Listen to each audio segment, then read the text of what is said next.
Hey guys, welcome back and happy Tuesday. All right, guys. So I know that last night we had our Kelly Dodd Rick Leventhal interview premiere, and I wanted to say thank you to all of you who joined us. We had such a good time in the live chat. It was an interesting one. So if you didn't catch it, go back and watch it. Yeah, that's all I can say. But in the meantime, we're back to talk about some Real Housewives of Beverly Hills. Today, I will be going on NBC reality with Derek Zagami. I'm doing that around like 1:45, 1:30 if you guys want to catch that. And then I have an insane meeting that you guys will be so excited for. I can't talk about it too much because I like to let things come to fruition. You know what I mean? And then after that, we have our first podcast interview that we're doing. So we're getting ready for the launch of Hot Messy Podcast that comes September 30th. And I can't even believe we have over 1,000 downloads for just a trailer. And I thought that that was pretty incredible. Just a lot of exciting stuff. So thank you so much. I think I wanted to start off by saying I just really appreciate you guys. Love you guys. And now let's dish on some Real Housewives of Beverly Hills. But before we do, if you guys haven't already, go ahead, smash that like button. If you're not subscribed, get subscribed. Don't forget to hit that notification bell. And with that, let's jump right in. It's time for all your binge-worthy pop culture news. Welcome to Up and Adam.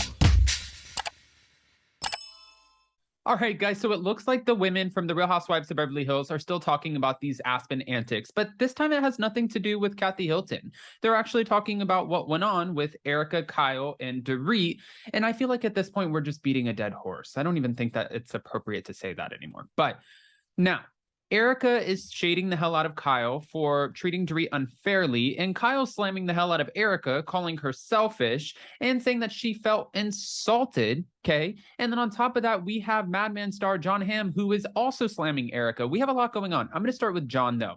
So this came out this morning. John Hamm was on the Howard Stern show, and when he was asked about the Real Housewives of Beverly Hills, and Howard wanted to know, do you watch any of the Real Housewives? Do you watch the Real Housewives of Beverly Hills? He said, yes, I watched that one because that one is on now.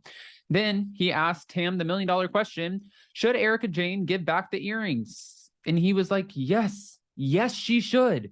Why? Yes, obviously, which she does not have possession of the earrings, but there shouldn't even be an argument over this. And this is what he said next that really made me think, you know what? I haven't been watching Mad Men. I've never actually seen it in my life. But because you said this and you made so much sense, I might give it a try. Maybe I'm going to go watch Mad Men now. He said the circular argument that she's not responsible, you just want to shake her and go, honey, they were never yours. Give them back. That's probably not going to land well. And people are going to be like, why would you want to shake a, like this? He'll get heat for that. He then added, then, I don't quite get, are they $750,000 as a whole set? Are they $750,000 a piece? I don't know. Give them back. So it was pretty interesting to hear. Now, Jennifer Lawrence has kind of raked Erika through the mud. Now you have this John guy raking her through the mud. Everyone's talking about this. And I know Erika's sitting back too. And she's like, keep talking. The ratings are up. At least I give everybody something to talk about. There wouldn't be a show without Erika Jayne. And I know she feels that way, but it's because there's a huge scandal attached to you. It's not like you're really bringing some organic, storyline of your own that is not cringe, right? Like other people, I don't know. If you go back and watch some of the Real Housewives, you have different sort of cotton candy drama storylines of things that are happening in their lives. And it doesn't necessarily have to be this is terrible. There are so many victims involved. There's money on the table. There's lawsuits. It's just a terrible storyline. So I don't understand why she is proud that she's being talked about so much.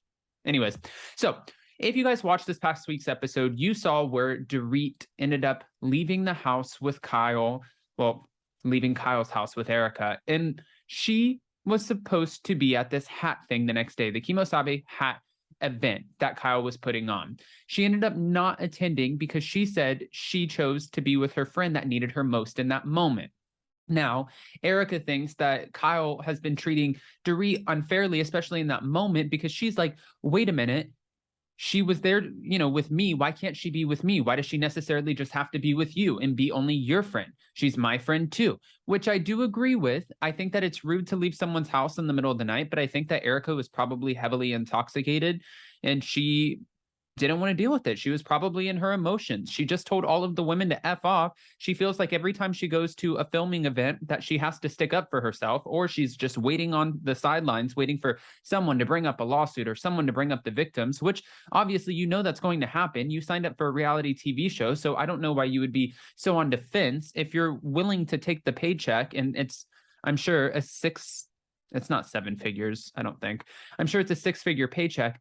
Then I'm willing to bet you already know that people are going to be coming after you and bringing up these stories, these lawsuits, and anything in between up. You already know that's happening. So I think it's just strange that she sits there and she's like, you guys want to talk about my lawsuits because you have nothing else going on. It's like, I mean, it's one of the biggest scandals in Bravo history, aside from Brooks Ayers' cancer scandal and lying about that. Like, this is a huge scandal.